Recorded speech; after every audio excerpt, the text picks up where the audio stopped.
I love you, Lord, for your mercy never failed me. All my days I've been held in your hands. From the moment that I wake up until I lay my head, I will sing of the goodness of God. Love you, Lord, for your mercy never failed me. All my days I've been held in your hands. From the moment that I wake up until I lay my head, oh, I will sing of the goodness of God. 'Cause all my life you have been faithful.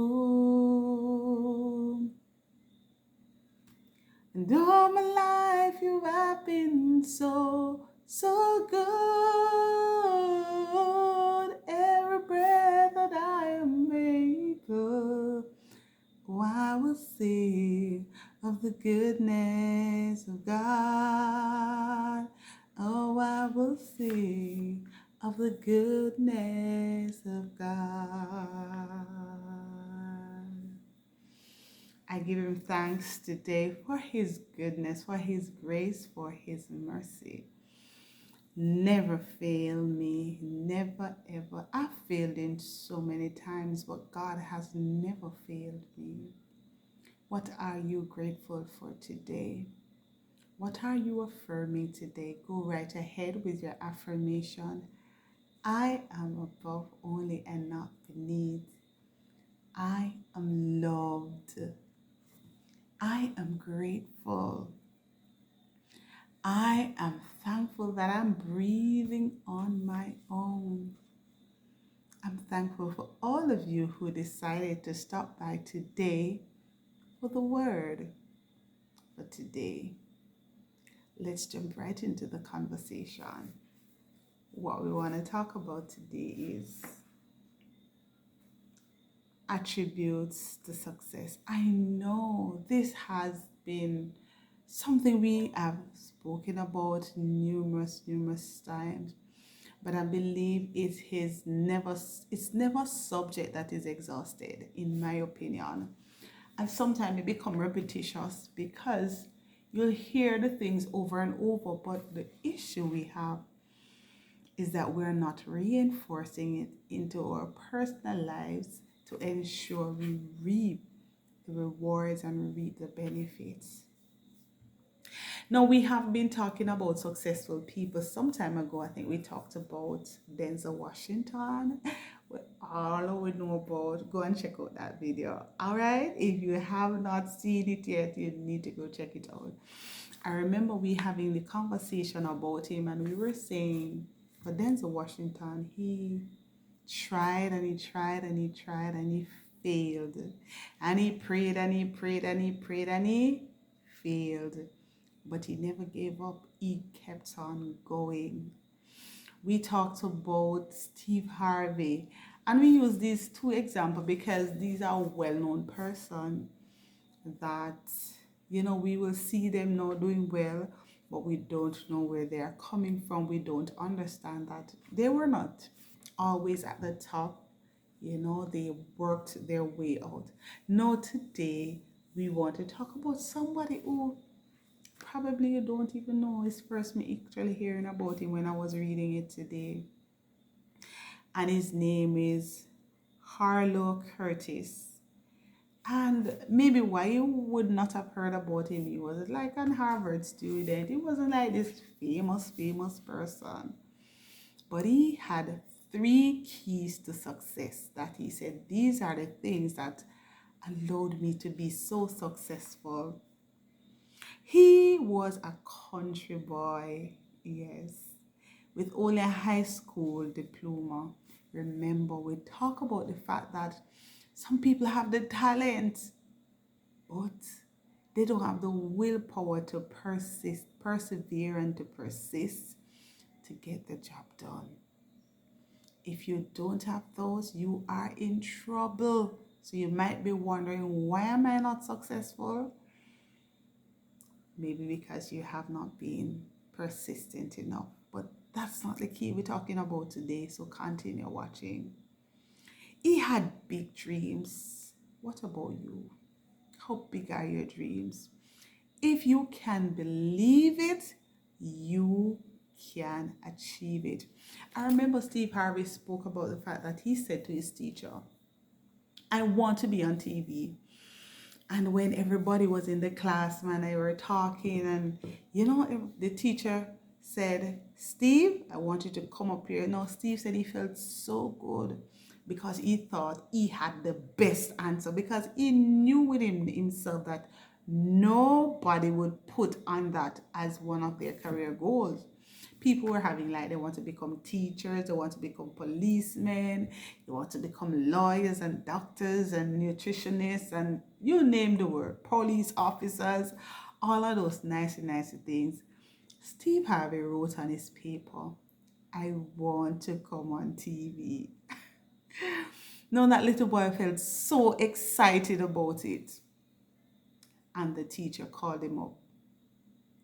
And she almost smashed his dream. She crushed it. But guess what? He had somebody who put it back together for him. His dad. The teacher said to him, anybody in your family ever come on TV? And he said at the time he stuttered to answer. And the teacher made him feel so embarrassed. Can you imagine? This is what he wants. And he went home and he told his father, and his father said, boy, if you want to come on TV, go for it. Who we're watching on with TV now and on with YouTube channel and all these things? The same person who his teacher taught could not come on TV.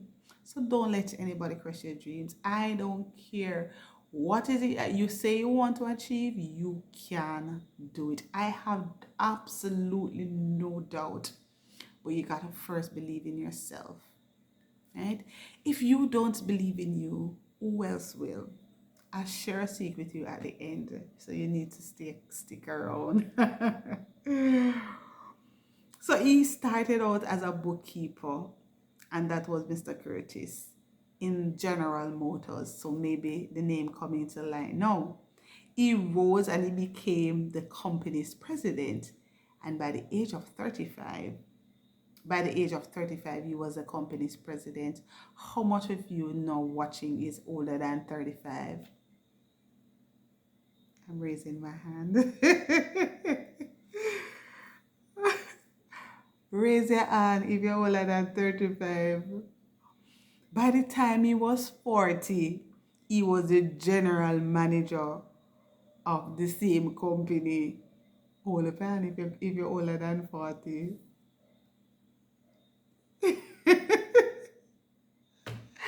Yes, I'm older than 40. He started to design vehicles, and he created new models and all of that. He had a vision. He personally traveled throughout the United States, and he inspired dealers, and instilling them the renewed enthusiasm about the Buick product. And when he did it, that was so powerful. He did it in the Great Depression. Now, in the Great Depression, people would think that people now go buy a vehicle. But he knew what he could have done. He believed in the product, and he believed in what he was doing. And the sale of Buick, it quadrupled. And he became the second biggest money maker in General Motors. Who would have thought? Who would have thought you can achieve what you set out to? Who? Prove the doubters wrong that my God is mighty and strong, and He will take you through whatever you want to go through. I'm just saying to you, don't you give up. Don't you quit. We have been talking about that for a while now. But for His 3 attributes to success, He cited these things. Number 1, He set goals for Himself. Yes, you hear that before, don't it? But it is finished there. He set goals for Himself and the people around Him. Many times we set goals for ourselves, but the people around us, there's no goals. And so sometimes it eats out what you have, the energy that you have. And so you don't get to achieve what you really want because you have to be pulling here and there. But everybody come together. You set the goal and said, look here, you need to also set goals. That can also help. So I want to encourage you, when you're setting the goals, set it as well for those around you. Have the conversation, set it together. If you're in your workspace, you can't set the goal all by yourself. You have a goal, but the rest of the team should also have a goal. You know, whenever I am at work and we have a target to meet, I don't give them the exact target that I get from my manager. I give them a higher target. So if we do fall, we fall in the target that was given. So you have to be strategic about this. So he set the goal for himself, that's number 1, and require the people around him to do likewise. Number 2, he took pride in confronting and overcoming the obstacles. Sometimes we confront them, but we not overcome them. But he took pride in confronting them and overcoming them. So I want you to think about what the process that you have been going through in recent times. Have you just been confronting, but you're not overcoming? Well, this is a great opportunity for you to fix that right there. Number 3, and the final point of what's attributes to his success, he was willing to take risk. And he didn't stop there. And to do the things talented but fearful people around him refuse to do. Remember, we talk about the fact that you have talented people, but they are not successful because they are fearful. No, this was one of it that Mr. Curtis said. He took the risk that the talented people them not gonna take. Right? And the fearful people. They say coward man keeps on board, but you won't enlarge your course if you continue to be coward. So as a result, winning became a lifestyle and a habit for him. Is winning in your middle name? It's in your DNA. I want you to taste it. I want you to feel it. I want you to see yourself achieving it. Yes. The Word of God said, seeing the things as though they were. You got to see it, and that is faith at work. What are you going to put your faith in today? What about that dream? What about that goal? What about that vision that you have? So he said those 3 principles are solid, scriptural, and time tested, and they will lend you to success in whatever you put your hands to. The Word of God says whatever we put our hands to will be blessed.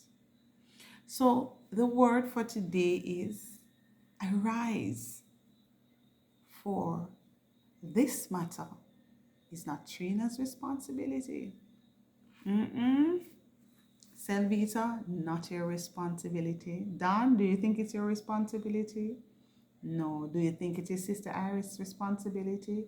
I don't think so. Oh, what you're saying, maybe it's Natasha's responsibility? I don't think so.